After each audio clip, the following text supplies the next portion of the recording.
මේ වන විටත් තීරණය කළ තිබෙනවා රට පුරා මැයි පෙළපාලි සහ මැයි රැලි 21ක් පවත්වන්න.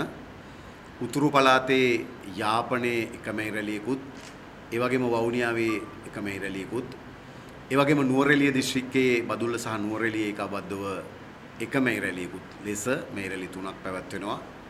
ඊට අමතරව රට පුරා හැම දිස්ත්‍රික්කයකම එක මැයි රැලිය ගානේ පැවැත්වෙනවා.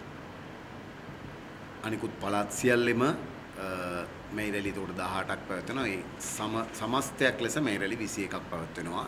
මේ මැයි රැලි 21ත් එක්ක අපේ රටේ සියලුම අධ්‍යාපන ශාස්ත්‍රයේ ගුරුවරු විදුහල්පතිවරු ඇතුළු සියලු දෙනාගේ ඒ සඳහා සම්බන්ධ වන ලෙස ඉල්ලා සිටිනවා.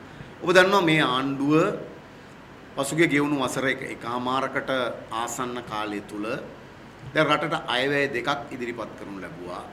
ඒ අයවැය තුලින් එක පැත්තකින් විශේෂයෙන්ම ගුරු විදුහල්පතිවරුත් ඇතුළු සමස්ත රාජ්‍ය සේවය වෙනුවෙන්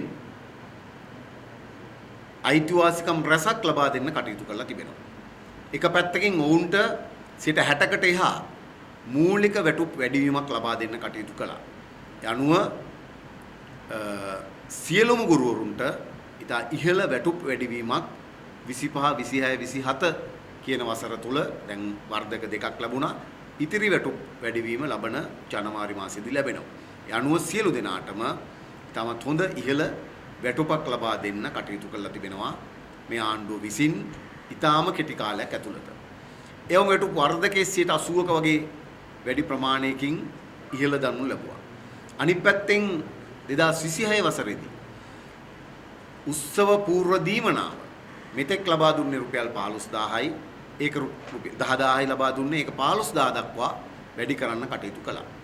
ඒ වගේම ගුරුවරුන්ගේ දුෂ්කර දීමන රුපියල් 1500 රුපියල් 3000 දක්වාත්, ඒ වගේම 2500 රුපියල් 4000 දක්වාත් වැඩි කරන්න කටයුතු කළා තිබෙනවා. ඒ විදුහල්පති දීමනාව වැඩි කරන්න කටයුතු කළා.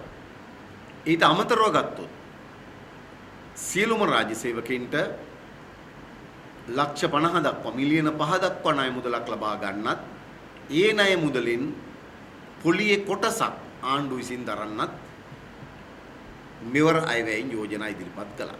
ඒ නිසා එක පැත්තකින් ගුරු විදුහල්පතිවරුත් ඇතුළු සමස්ත රාජ්‍ය සේවයට ගෙවුණු කෙටි කාලය ඇතුළත වෙනත් කිසිදු ආණ්ඩුවක් ඉතිහාසයේ නොදුන් ලෙස විවිධ අයිතිවාසිකම් ලබා දෙන්න කටයුතු කරලා තිබෙනවා.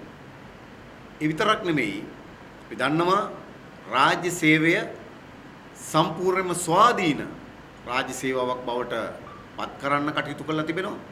දේශපාලන මැදිහත් වීම් වලින් රාජ්‍ය සේවය බුදවගෙන තිබෙනවා.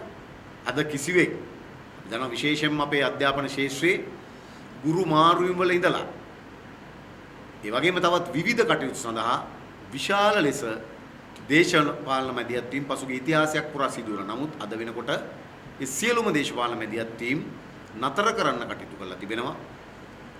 ඒ අධ්‍යාපන පද්ධතිය ස්වාධීන කරමින් ස්වාධීනව අධ්‍යාපන බලධාරීන්ට විධිමත්ව නිත්‍ය අනුකූලව නිසි ලෙස ඔවුන්ට මේ අධ්‍යාපන පද්ධතිය මෙහෙවන්න ඕන කරන ඉඩකඩ ලබා දෙන්න වර්තමාන ආණ්ඩුව කටයුතු කරලා තිබෙනවා. ඒ නිසා විශේෂම අපි ගුරු විදුහල්පතිවරු ලෙස ඉතිහාසයක් පුරා අපි අයිතිවාසිකම් වෙනුවෙන් අපි දීර්ඝ ලෙස සටන් කරලා තිබෙනවා.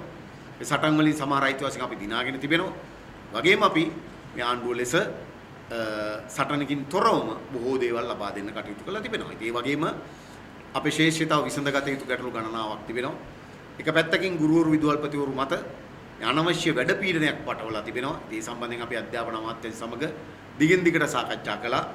මේ අනවශ්‍ය විශේෂයෙන්ම කොළ පිරවීම ඇතුළු මේ අනවශ්‍ය වැඩ ඉවත් කිරීම වෙනුවෙන් කමිටුවක් දාන්න අධ්‍යාපන අමාත්‍යාංශ පැත්තෙන් මේ වෙනකොටත් එකඟ වෙලා තිබෙනවා අමාත්‍යාංශ ලේකම්වරයා. ඒ වගේම ගුරු සහ විදුහල්පති සේවාවල දීර්ඝ කාලයක් තිස්සේ තිබුණ වැටුප් ප්‍රශමතාවය ඇතුළු මේ ගුරු සේවාව අධ්‍යාපන පද්ධති අධ්‍යාපන සේවාවන් ඉහළ තලයකට ගුණාත්මක සේවාවන් බවට පත් කරන්න ඕන කරන අධ්‍යාපන කවුන්සිලය පිහිටවන්න ඕන කරන මූලික වැඩ කටයුතු දැන් එහි වාර්තාව නිකුත් කළා. එම වාර්තාව ප්‍රසිද්ධ කරලා ලබන මැයි මාස 12 වෙනිදා දක්වා එහි ඒ සඳහා අදහස් යෝජනා ලබා ගනිමින් තිබෙනවා. ඉන් අනතුරු අපිට පුළුවන් එය කැබිනට් මණ්ඩලයට දාලා නීති කෙටුම්පත් කරලා මේ අධ්‍යාපන කවුන්සිලය කියන එක ස්ථාපිත කරලා අපේ රටේ අධ්‍යාපන සේවාව ගුරු සේවාවත් ඇතුළු අධ්‍යාපන සේවාව ඉහළ ගුණාත්මක සේවාවක් බවට පත් කරන්න ඕන කරන වැඩ කටයුතු අපි වර්තමාන ආණ්ඩුව ලෙස සිදු කරමින් තිබෙනවා.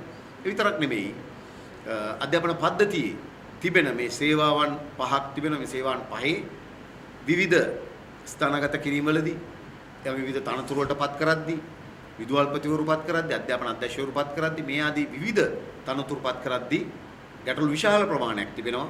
ඒ නිසා මේ අධ්‍යාපන පද්ධතියේ තිබෙන මේ මානව සම්පත් ඌනතාවය පිළිබඳව නිර්දේශ ලබා දීම වෙනුවෙන් මේ වන විට පාර්ලිමේන්තු අනු කමිටුවක් ඒ වගේම අධ්‍යාපන අමාත්‍යාංශයේ කමිටුවක් පිහිටවලා තිබෙන එම කමිටු වාර්තාව ජූනි මාසයේ අගභාගයේ වෙන කලින් ලබා දෙන්න මේ අමාත්‍යාංශ මට්ටමේ කමිටුව මේ වන විට එකඟ වෙලා තිබෙනවා. ඉතින් ඒ වාර්තාවත් එක්ක අපිට පුළුවන් මේ අධ්‍යාපන පද්ධතියේ තිබෙන මානව සම්පත් ඌනතාවය පිළිබඳව අවශ්‍ය කරන තීන්දුව తీරන ගන්න. මේ ආදි වශයෙන් මේ අධ්‍යාපන පද්ධතිය දීර්ඝ කාලයක් තිස්සේ විවිධ හේතුන් මත එක පැත්තකින් අධ්‍යාපන අමාත්‍යාංශය ඉතාමත් අකාර්යක්ෂම ලෙස කටයුතු කළා ඉතිහාසයේ ඒකේ ප්‍රතිඵලයක් ලෙස ගුරුවරුන්ගේ උසස් වීම ටික ඊළඟ මේ ගුරු සේවාව ගුණාත්මක සේවාවක් බවට පත් කරන එක ආදී මේ සියල්ල ඇනහිටලා තිබුණා. ඉතින් මේ සියල්ල අද වෙනකොට යථාවත් කරන්න ඕන කරන කටයුතු පියවරෙන් පියවර ගනිමින් ඉන්න වෙලාවක් නිසා අපිට